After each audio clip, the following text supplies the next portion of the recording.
मात पिता प्रभु गुरु के ही वाणी, तो फिर इसमें बुद्धि लगाई तो अपराध हो जाएगा। इसके बाद में आपका संतान कहलाना गलत होगा यदि आपने माता पिता की बात में बुद्धि भी लगाई। वो जैसा कहे वैसा अक्षरशः कर दो। अगर गलत भी कहा है तो उसको सही करने का काम भगवान का है। आपके गुरु जी हैं, उन्होंने कोई आपको मुहूर्त दे दिया, कुछ कह दिया, इसके आगे भगवान की इच्छा। आपने अपने गुरु जी से पूछा, उन्होंने कहा, उसके बाद उसमें बुद्धि नहीं लगाना। कई लोग ऐसे होते हैं कि पहले तो गुरु जी से पूछेंगे, फिर दूसरे 10 पंडित से जाकर पूछेंगे, फिर गुरु जी को कहेंगे आपने तो ये दिया, वो तो ये दे रहे हैं। अरे तो भाई तूने पूछा ही क्यों? तू पहले ही उनसे पूछना जो तुझे अच्छे लगते हो। पहले तो माता पिता से पूछेंगे, फिर पड़ोसी से जाकर पूछेंगे, फिर अपने मित्रों से बात करेंगे कि मेरी मैया ऐसा बोल रही है, मेरे पापा ऐसा बोल रहे हैं। करें कि नहीं करें? ऐसा कभी नहीं करना, ये अपराध है। मात पिता प्रभु गुरु के वाणी, बिना ही विचार करें शुभ जाने। बिना विचार के शुभ मान करके इस कार्य को करो। यहां 100 वर्ष की तपस्या में कयाधु गर्भवती थी। देखो आश्चर्य, पत्नी गर्भवती है और पति 100 वर्ष के लिए तपस्या करने गया है। पहले भी पुत्र हुए हैं इनको, लाद, अनुल्लाद, सहल्लाद, छोटा बच्चा अभी पेट में, और पति देव गए हैं तपस्या करने। इंद्र ने आक्रमण कर दिया, नारद जी ने बचा लिया कयाधु को और अपनी कुटिया पर ले आए और सबसे पहला आशीर्वाद दिया, कयाधु जब तू चाहेगी तब ही तुझे प्रसव होगा। 9 महीने में नहीं, जब तू चाहेगी तब ही तुझे प्रसव होगा। तो कयाधु 100 वर्ष तक नारद जी की सत्संग में रही और 100 वर्ष तक यदि नारद जी जैसे गुरु के कोई सत्संग में रहे तो प्रहलाद जैसा भक्त होना स्वाभाविक ही है। खुद प्रहलाद अपने मित्रों से कहते हैं, चर्चा में राक्षस के दूसरे जो बेटे थे ना, वो उनके मित्र थे, उनसे रात्रि के समय गुरुकुल में चर्चा होती थी तो कहते थे कि स्त्री स्वभाव होने के कारण मेरी मैया तो नारद जी का सत्संग भूल गई। कौन सा स्वभाव होने के कारण? बोलो, स्त्री स्वभाव। क्या है स्त्रियों का स्वभाव? बहुत ध्यान से सुनेगी, मन लगाकर कथा सुनेगी, किंतु घर जाकर के कोई पूछे क्या सुना, बोले अच्छा सुनिए सब बढ़िया। अरे तो एकाध तो हमने सुना, बोले नहीं सब बढ़िया, वो तो अच्छा, तुम सुनो, चलो हमारे साथ। माताओं की आदत होती है कि बहुत सत्संग करेगी, बहुत कथा सुनेगी, पर याद एक नहीं रखेगी, सब भूल जाएगी। हाँ, उनको ये याद रहेगा कि 5 साल पहले तूने नेकलेस कौन सा पहना, हाँ 3 साल पहले तेरी साड़ी ये थी उस दिन, ये बता देगी, किंतु उनको ये याद नहीं रहेगा कि 7 दिन से कथा सुन रही है, क्या आया कथा। कहने का अर्थ है कि माताओं को बहुत लंबा याद नहीं रहता है आध्यात्मिक जगत में। किंतु प्रहलाद जी के ऊपर निगाह थी नारद जी, प्रहलाद जी माँ के पेट में थे ना, ऐसे भगवान कृष्ण की निगाह थी सुभद्रा के गर्भ पर, और चक्रव्यूह भेदन का उन्होंने जो वृत्तांत सुनाया वह पेट में रह करके अभिमन्यु सीख गया। प्रहलाद जी पेट में रह करके सारे संस्कार सीख गए नारद जी से, भगवान की कथाएं सीख गए, भक्ति सीख गए। और आज भी विज्ञान कहता है कि बच्चे को पेट में ही संस्कारित किया जा सकता है, बाद में नहीं। बाद में तो फिर ऊंचा बोलने वाला ही होगा। 9 महीने तक माता के जैसे विचार हैं और पिता का जैसा चरित्र है उसकी जीरोक्स कॉपी बेटा होगा। 9 महीने तक पतिदेव जो कर रहे हैं घर के बाहर, और पत्नी जो विचारधारा अपनाती है घर में, उसकी जीरोक्स कॉपी ही बच्चा होता है, उससे बाहर नहीं। इसलिए हमारे शास्त्रों में लिखा है कि जब माता गर्भवती हो तो क्या करना चाहिए? बोले चरणामृत लो, भगवान की पूजन करो, कथा सुनो, अच्छे ग्रंथ पढ़ो, अच्छी चीजें देखो, ये लिखा है। पर आजकल की माताएं तो पानी पतासा खाती है ठेले पर जाकर वहां। बोले आज तो मुझे फिल्म देखने जाना है, और सासू जी भी कहती ले जा बेचारी को, तेरे साथ ले जा, फिल्म दिखा कर ला जा। ऐसे आजकल की हमारी बहनें हैं। बहुत जो ये टाकीज में जो शोरगुल होता है, बहुत तेज स्पीकर से जो वह भी बच्चे पर बहुत बुरा असर करता है, उसको भयभीत और डरपोक बनाता है। किंतु कौन समझे इतना? अभी तो अपना चटकारे चल रहे हैं बढ़िया, हाँ, अपनी मनमर्जी चल रही है। घूमो 56 दुकान और खा पी कर आओ। स्वादिष्ट बनाता है ना वो बढ़िया पानी पताशा। एक बहन हमारे सामने ठेले गाड़ी पर रेसिपी पूछ रही थी छोले भटूरे की, पानी पताशे की। एक बहन थी नौजवान, बहुत अच्छा बनाते हो भैया, क्या रेसिपी है आपकी, क्या क्या डालते हो? और वो बहन आई, उससे पहले ही उसने जरा नाक में उंगली करके और सब व्यवस्था बनाई थी। तो वो अपनी रेसिपी बताएगा? हाँ, अपनी रेसिपी वो बताएगा क्या? पर लोगों को वही पसंद है। घर में हमारी पत्नी, माता जी, हमारी दादी जी इतनी सात्विक भाव से नहा धो करके रसोई घर में जाती है और भगवान को भोग लगाकर बड़े सुंदर गीत गाते हुए भोजन बनाती है। बोले इसमें स्वाद नहीं है, स्वाद तो उसमें ही है। हाँ? पूछो उससे रेसिपी क्या डाला तूने इसमें। एक वीडियो हमारे पास, हम ऐसी कथा में सुनाते हैं, तो एक भाई ने बात को याद रखा, उसने स्पेशल हमको वीडियो भेजा बनाकर। गर्मी के बस यही समय था, 3 साल पहले की बात है, यही समय था और शादियां चल रही थी। दही बड़ा किसी पार्टी में बना था, पार्टी शुरू होने वाली थी, गर्मी बहुत तेज थी, 6 बजे 6:30 बजे का समय था। तो वो जो भोजन में क्या बोलेंगे, बफेट पर वो जो खड़ा था ना सर्व करने के लिए, उसको गर्मी बहुत लग रही थी और छुट्टी थी नहीं, तो उसने वो दही बड़ी में से ही, वो बड़े में से ही बर्फ का टुकड़ा उठा लिया और पूरे शरीर में लगाकर और वापस उसमें डाल दिया। मैं ये सब इसलिए कह रहा हूं कि ये जो जीभ के चटकारे हैं ना, इसको वश में रखो। जिह्वा ही एक ऐसी इंद्री है जो आदमी को मार देगी किंतु आखिरी तक हार नहीं मानेगी। ना बोले बगैर रहेगा कोई, ना खाए बगैर रहेगा कोई। गर्भ में पल रहे बालक का किस प्रकार से लालन पालन हो, बहुत सावधानी रखने की आवश्यकता है।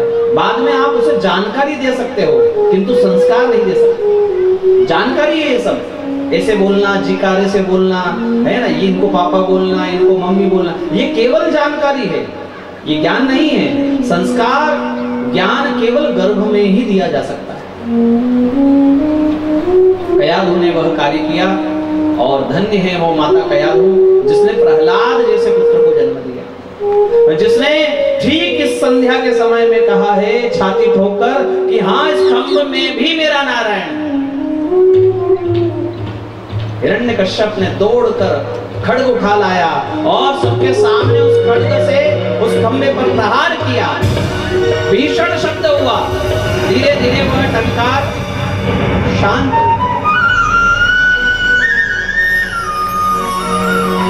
धातु से धातु टकराई ना तो टंकार घंटी बजती, ऐसे टंकार धीरे धीरे शांत हो।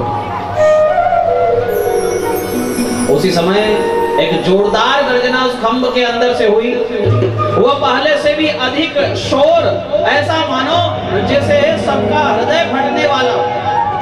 सभी सभासदों ने अपने कानों में उंगली कर, सुनाई नहीं दे पा रहा, मानो बुद्धि ने कार्य करना बंद कर दिया। उस खंभ को फाड़ करके भगवान नरसिंह प्रकटे।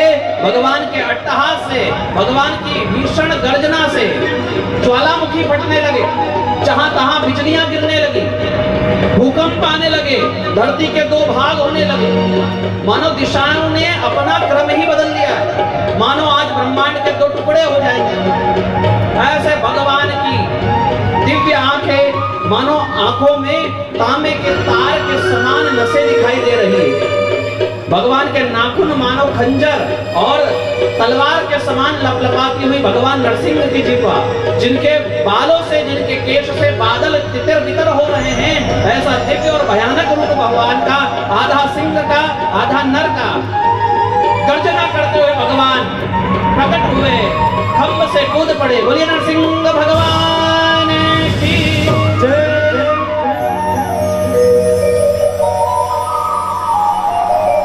ऐसा भीषण और ऐसा दिव्य भगवान का स्वरूप भूतो ना भविष्य।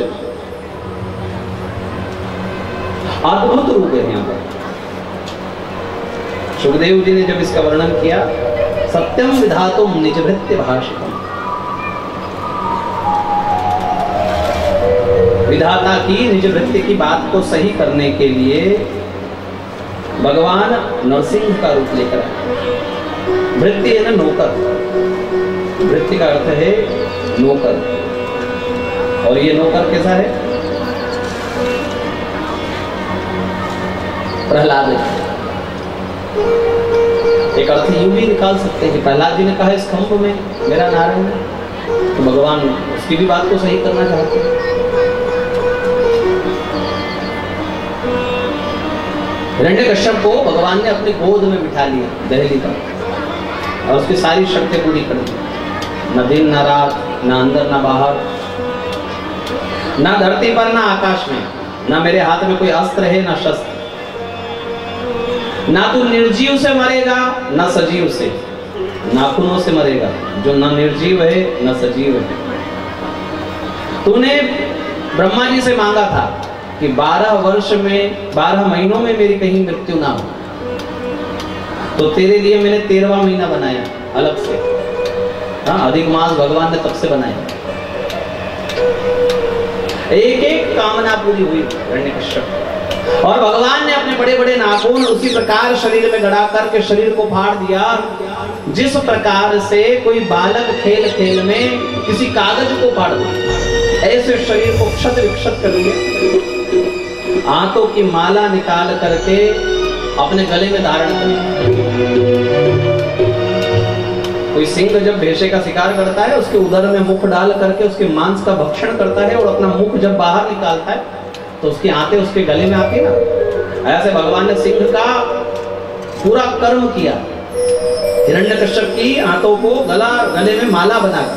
भगवान का पीत रंग और माला है आंतों की लाल, ऐसा लग रहा है जैसे लाल लाल फूलों की माला धारण की। इसके बाद भी गर्जना भगवान की चल रही है, बड़े बड़े देव स्तुति कर रहे हैं, यक्ष नाग किन्नर गंधर्व चारण, भगवान शिव, ब्रह्मा जी, मानव, किमपुरुष, ऋषि, ऐसा कोई इस ब्रह्मांड का जीव नहीं जिसने भगवान नरसिंह को मनाया ना हो। क्यों मनाया? शांत हो जाओ प्रभु, शांत हो जाओ। क्योंकि नीचे से तल वितल सुतल तलातल रसातल महातल और पाताल, पाताल से प्रलय प्रारंभ हो चुका था भगवान के क्रोध से, और धीरे धीरे ऊपर की तरफ बढ़ रहा था। ब्रह्मा जी को लगा कि आज असमय मेरा भी प्रलय है, आज अपना अंतिम समय। जब ब्रह्मा जी स्वयं अपना अंतिम समय मान रहे हैं तो मानवों की कौन कहे? हाँ, जो मच्छर मक्खी की तरह ब्रह्मा जी के सामने पैदा होते हैं और पढ़ते हैं। इसलिए सब मना रहे हैं भगवान नरसिंह को, किंतु भगवान नरसिंह नहीं मानते। बहुत क्रोध उनका बढ़ता जाता है। ब्रह्मा जी को लगा कि जिस बालक के कारण इन्होंने ये रूप धारण किया है, संभव है वह बालक इनको शांत करे। तो ब्रह्मा जी ने जाकर सिर पर हाथ रखा प्रहलाद जी के और कहा, पुत्र तुम कुछ करो। तो सबसे पहले तो प्रहलाद जी आगे चले गए। प्रार्थना कैसे कर रहे थे लोग? एक गर्जना जोरदार हो और ब्रह्मा जी 2 कदम पीछे खसक जाए। फिर भगवान जोर से गर्जना करे और इंद्र और 4 कदम पीछे खसक जाए। वहां से हाथ जोड़कर प्रार्थना करे, या यूं कहें कि ये पांडाल से भी बाहर से देवता लोग प्रार्थना कर रहे हैं, भगवान नरसिंह अगर यहाँ बैठे हैं। और जब बालक के सिर पर हाथ रखा गया तो प्रहलाद सबसे पहले तो दौड़ करके निकट चला गया भगवान नरसिंह। किसी ने बाद में पूछा, क्यों रे तुझे डर नहीं लगा? बोले डर लगे उनको जो भगवान के मुख को देख रहे हैं, भगवान के नाखून और भगवान के दांतों को देख रहे हैं। मैं तो कब से उनके चरणों को देख रहा था कि कोई मुझे आज्ञा करे और मैं दौड़ करके उनके चरणों को पकड़ लूं। भगवान के वो चरण जो बड़े बड़े संतों को प्राप्त नहीं होते। ये लक्ष्य का काम है। लक्ष्य का क्या है और दृष्टि कहाँ है? कई लोगों की लक्ष्य पर दृष्टि नहीं है, प्रहलाद जी की लक्ष्य पर दृष्टि है। लक्ष्य क्या है? भगवान के चरण, और दृष्टि भी वही है। बाकी सब भक्त भी खड़े थे, उनका भी लक्ष्य था भगवान के चरण, पर दृष्टि कहाँ थी? भगवान के मुख पर। चरणों को छुआ और जैसे ही हाथ रखा दोनों चरणों पर, वैसे ही मानो अंगारे पर कोई चंदन का लेप कर दे, ऐसे भगवान नरसिंह शांत हो गए। देखा मेरे चरणों में कोई छोटा सा बालक 5 वर्ष का पड़ा है, और जितनी फुर्ती से चित्रकूट में कामदगिरी पर भगवान श्री राम ने भरत जी को उठाया था, अपने हृदय से लगाया था, बस इतनी ही फुर्ती से प्रहलाद जी को उठाकर भगवान नरसिंह ने अपनी गोद में बिठा लिया, अपने हृदय से चिपटा लिया। बहुत भारी शरीर है भगवान नरसिंह का, और छोटे से भक्त है प्रहलाद। गोद में जब ऐसे बिठाया बगल में, और हाथ रख दिया कांधे पर, एक हाथ रख दिया भगवान ने प्रहलाद जी के वक्षस्थल पर, और अपनी ठोड़ी को रख दिया प्रहलाद जी के सिर पर, पूरा जैसे समेट लिया हो भगवान। भगवान ने देखा कि प्रहलाद के शरीर से रक्त चू रहा है, नाखून धसे। हिरण्यकश्यप के नाखून वो जब मार रहा था ना, झिड़कियां दे रहा था, उसके बड़े बड़े नाखून कोमल त्वचा में, 5 वर्ष का बालक कितना कोमल होता है। हिरण्यकश्यप के थप्पड़ से उनके गाल लाल हो रहे थे। भगवान को बहुत दुख हुआ। भगवान कहते हैं क्या तेरा शरीर है प्रहलाद, वेदम वपुः क्वच वयः सुकुमार में तत् वे महाप्रमत्त कृतदारुण यातनास्ते नालोचितो हि विषयो यमभूतपूर्वः संतम्यमं यदि मे समये विलम्बः।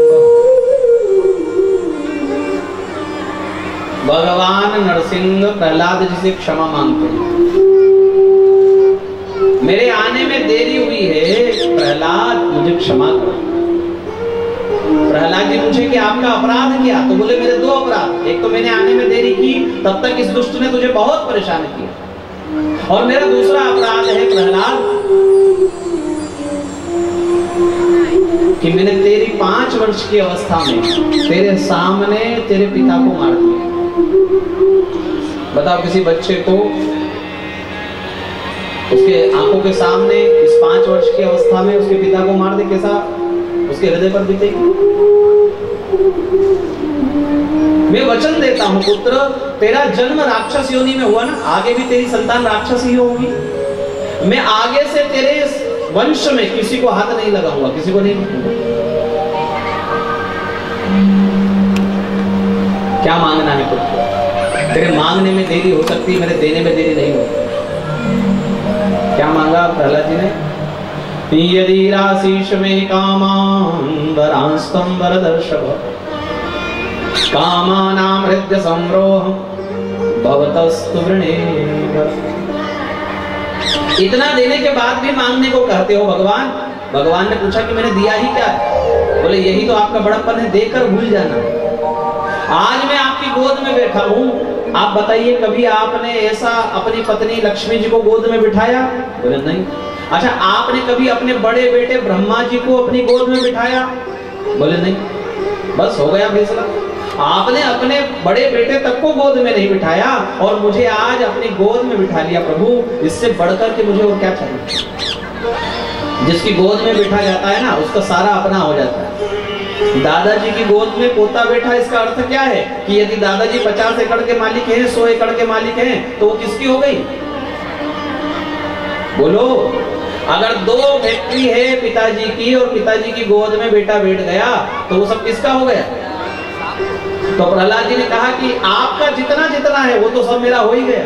मतलब जितने आपके रोम रोम में करोड़ों ब्रह्मांड लोट लगा रहे हैं, उन सबका मालिक तो मैं हो ही गया आपकी गोद में बैठकर। इसके बाद मुझे क्या चाहिए प्रभु?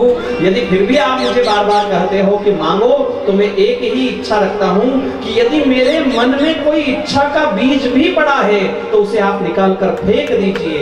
आज और जीवन पर्यंत मुझे आपसे कुछ नहीं चाहिए, मुझे कोई कामना नहीं। ऐसा भक्त मिल सकता है? भगवान ने ऐसे समेट लिया प्रहलाद को, और थोड़ी रख दी उसके सिर पर, और मानो ब्रह्मा जी को आंखों से देखकर कहते, देखा ये है मेरा भक्त। इंद्र को देखते हैं, मानो आंखों से कह रहे हैं कि तू हमेशा मांगता रहता है, लाइन में सबसे आगे खड़ा रहता भिखारियों के जैसे। ये मेरा प्रहलाद है, जिसको मैं मांगने को कहता हूँ, जिसको मैं वैकुंठ देने को तैयार हूँ, किंतु वो मांग नहीं रहा। इतना ऋणी हो गए भगवान नरसिंह। मुझे इस कथा को सुनाने में भी भाव आ रहा है कि समय हो गया है, मैं इस कथा के साथ न्याय नहीं कर पा रहा हूं। जिस प्रकार से इस कथा को सुनाना चाहिए उस प्रकार से नहीं सुना पा रहा, क्योंकि हमको भगवान को बुलाना।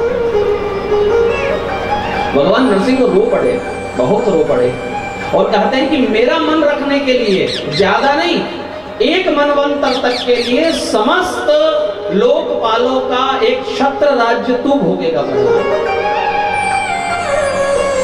शायद किसी को समझ में नहीं आया, फिर से समझो। एक मनवंतर किसे कहते हैं? कलयुग की आयु पता है? 4,32,000 साल। इससे दुगुना द्वापर, इससे तिगुना त्रेता, इससे 4 गुना सतयुग। सबको जोड़ दो, 4,32,000 का कलयुग, इसका दुगुना द्वापर, इसका तिगुना त्रेता, इसका चतुर्गुना सतयुग। सबको जोड़ो, 40 लाख साल से ऊपर का कुछ निकलेगा, है जोड़कर कल बताएंगे आपको। तो 40 लाख वर्ष की एक चतुर्युगी, और ऐसे 71 चतुर्युगी बीत जाए तब एक मनवंतर होता है। 40 लाख गुणित 71 करो, इतने लाख वर्षों तक के लिए कितना राज्य दिया है। ये जितनी दिशाओं को आप प्रणाम कर रहे हो, ये पूर्व जहां तक जाता है, ये पश्चिम जहां तक जाता है, ये दक्षिण जहां तक जाता है, पृथ्वी के बाहर भी ये उत्तर जहां तक जाता है, इन समस्त लोकपालों का एक छत्र राज्य प्रहलाद भोगेगा। और ऊपर से क्या कहते भगवान? ज्यादा नहीं, बस इतना सा तू मेरा मन रखने के लिए, मुझे पता तुझे नहीं चाहिए, पर मेरा मन रखने के लिए तो इतना स्वीकार कर लेगा। बिन मांगे मोती मिले, हा? कुछ और चाहिए पुत्र, तो वो कहता है कि मेरा पिता आपसे बैर भाव रखता था, आपको गालियां देता था, और आपसे बैर भाव रखने के कारण वो कहीं नरक में ना जाए, अधोगति में ना जाए, बस इतना मैं चाहता हूँ। तब भगवान को बहुत दुख हुआ और भगवान ने हृदय से चिपटाया प्रहलाद जी को। कहते हैं भगवान नरसिंह, त्रिभिः सप्तभिः पिता पुत्र, तेरी अगर 21 पीढ़ियां भी होगी प्रहलाद, तो वो मेरे धाम को आएगी। तो अपने पिता की चिंता कर रहा है। तेरा भक्त जैसा भक्त जिस कुल में होगा ना, उसकी 21 पीढ़ियां मेरे धाम को आएगी। इसलिए कहा गया है, जननी जने तो भक्त जन के दाता के शूर, वरना तो तू बांझ रह, तू विड़था गवावे। माता को पहला प्रयास करना चाहिए कि बेटा भक्त हो जाए। यदि बेटा भक्त हो गया तो आपके मायके के 3 पीढ़ी, आपके ससुराल की 3 पीढ़ी, आपके नानी सास की 3 पीढ़ी, यहाँ लिखा है 3 सप्तभी, एकोनविंशति नहीं लिखा, यहाँ लिखा है 3 सप्तभी। 3 बार 7 कह दो या 7 बार 3 कह दो। गोत्र कितने होते हैं? गोत्र कितने होते हैं? आप समझते हो एक ही गोत्र है हमारा, बस, है ना? ये समझते हो? पत्नी का गोत्र कहाँ जाएगा? बेचारी वो भी तो किसी के घर से आपका कुल दीपक बढ़ाने के लिए आई है, आपका वंश बढ़ाने के लिए आई है। इसलिए आपका गोत्र, आपकी पत्नी का गोत्र, आपकी माता का गोत्र, आपकी मौसी का गोत्र, आपकी बहन का गोत्र, आपकी बुआ का गोत्र, ये कितने गोत्र हुए? 7 गोत्र। और 7 गोत्र की 3-3 पीढ़ियां भगवान के धाम को जाएगी अगर किसी के घर में भगवान का भक्त जन्म लेता है। इतने लोगों को कुछ करने की जरूरत नहीं।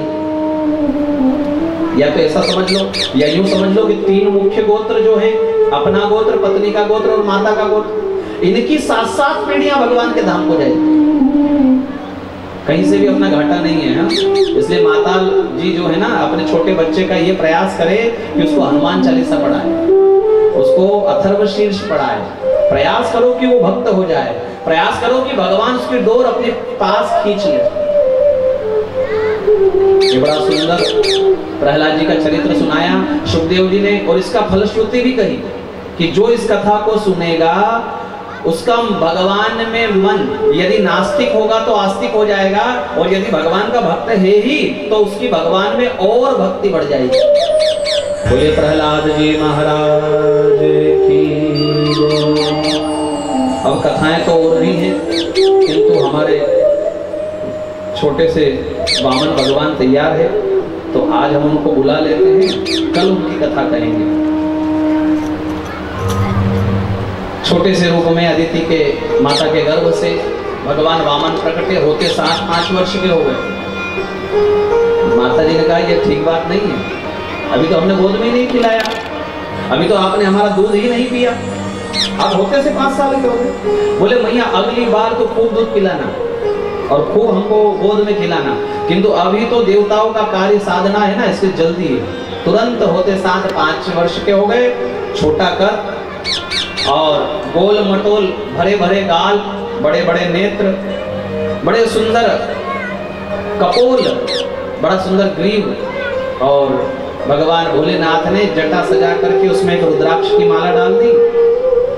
अन्नपूर्णा ने भिक्षा पात्र दिया, कमंडल हुआ, कश्यप ऋषि ने मेखला प्रदान की। ऐसे देवताओं से सुसज्जित होकर भगवान बलि के सामने प्रकट हुए। तेरा होगा बड़ा एहसान के युग युग तेरी रहेगी शान, भगत भर दे रे झोली, भगत भर दे रे झोली, तेरे द्वार खड़ा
सर्वस्व अपना मान ले कहना मेरा, मिट जाएगा पल में तेरा,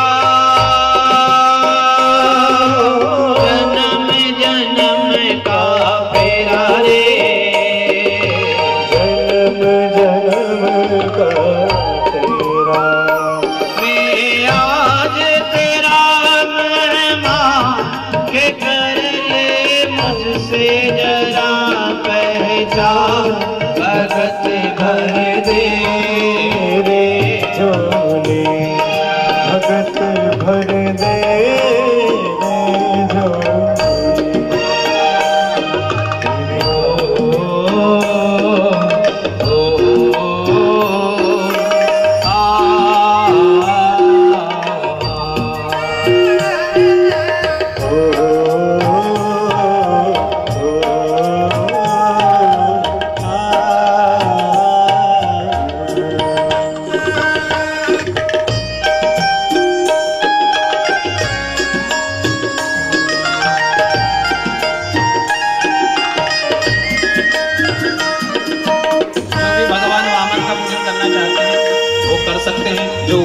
अगर ग्रंथ का पूजन करना चाहते हैं वह ऊपर भी आ सकते हैं, ग्रंथ का पूजन कर सकते हैं।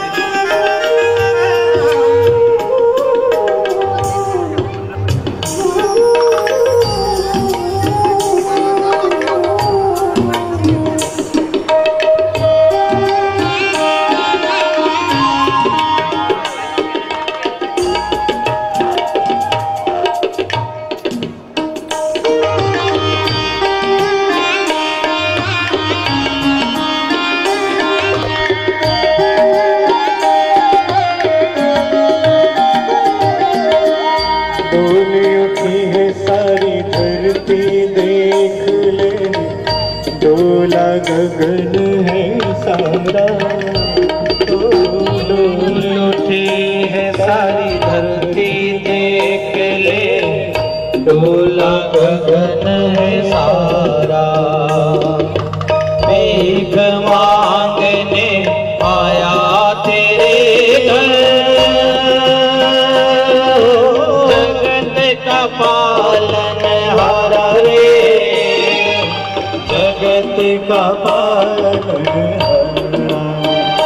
मैं आज तेरा मेहमान के कर ले मुझसे जरा, पहचा भगत भर दे झोली, भगत भर दे झोली। तेरे द्वार खड़ा भगवान,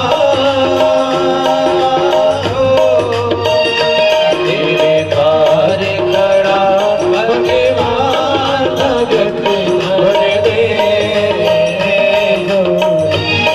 भगत भर दे झोली।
जिनके नन्हे नन्हे हाथ, जिनके नन्हे नन्हे पाँव, जिनके नन्हे नन्हे हाथ, जिनके नन्हे नन्हे पाँव, जिनके नन्हे नन्हे हाथ, जिनके नन्हे नन्हे पाँव, जिनके नन्हे नन्हे हाथ, जिनके नन्हे पाँव, जिनके नन्हे नन्हे हाथ।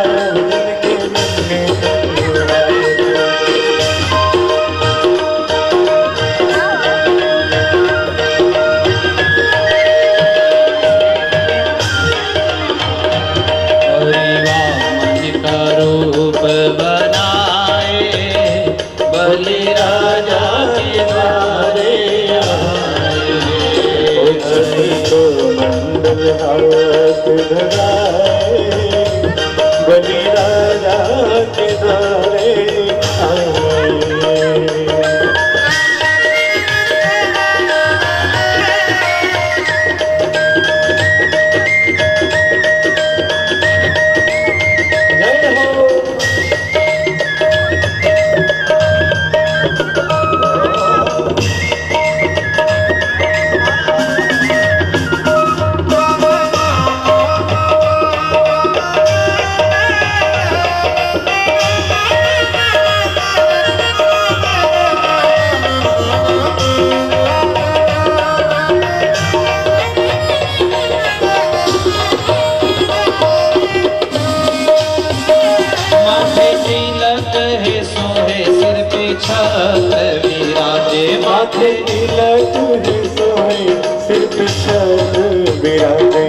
माथे तिलक है सोए सिर पे छत्र विराजे, माथे तिलक है सोए सिर पे छत्र विराजे। हाथों में कमंडल लाए बलि राजा के द्वारे आए, हरि वामन का रूप बनाए बलि राजा के द्वारे आए।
द्वार खड़ा भगवान भगत भर दे,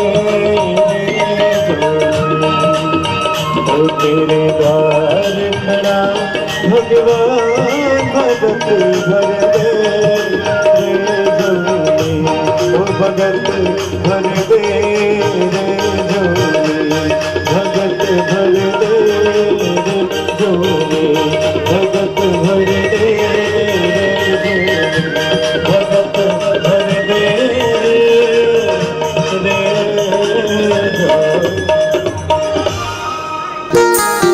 श्यामा तेरी आरती, कन्हैया तेरी आरती, सारा संसार करेगा हाथ जोड़ के।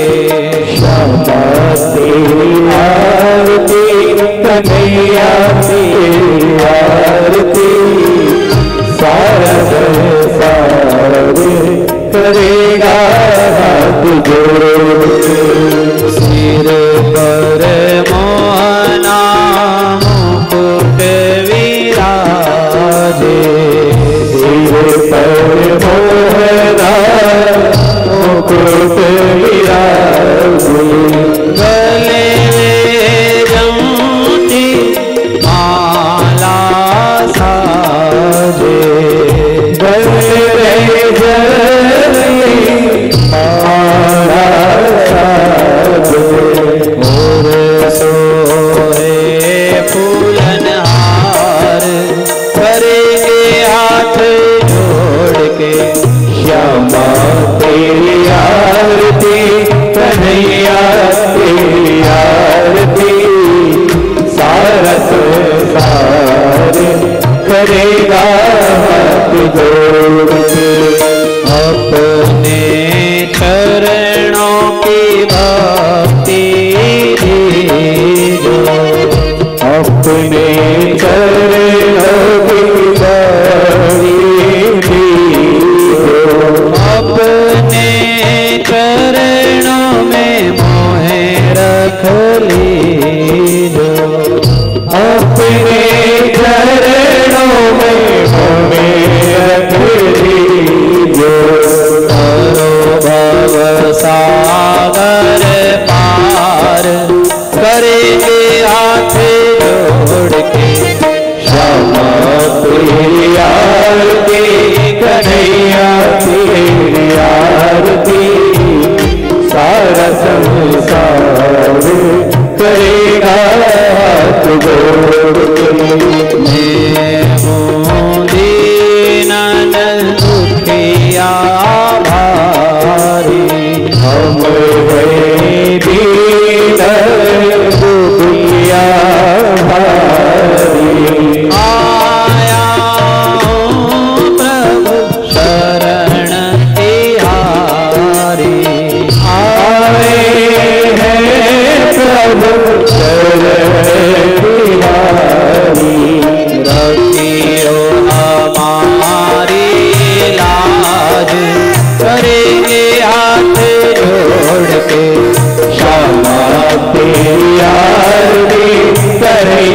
तेरी आरती सारा संसार करेगा हाथ जोड़। प्रेम सहित जो आरती गावे, प्रेम सहित जो आरती गावे, श्री राधा माधव के पद पावे, श्री राधा माधव के पद पावे। बड़े सूर्याश अपार करेंगे हाथ जोड़ के, श्यामा तेरी आरती कन्हैया तेरी आरती सारा संसार करेगा हाथ जोड़। कर्पूर गौरा करुणावतार संसार सार सदा संतम प्यारे मंगलम भगवान विष्णु मंगलम गरुड़ध्वजः मंगलम पुंडरीकाक्ष मंगलाय तनोहरि। सर्वमंगल मांगल्ये शिवे सर्वार्थ साधिके शरण्ये त्र्यंबके गौरी नारायणी नमोस्तुते।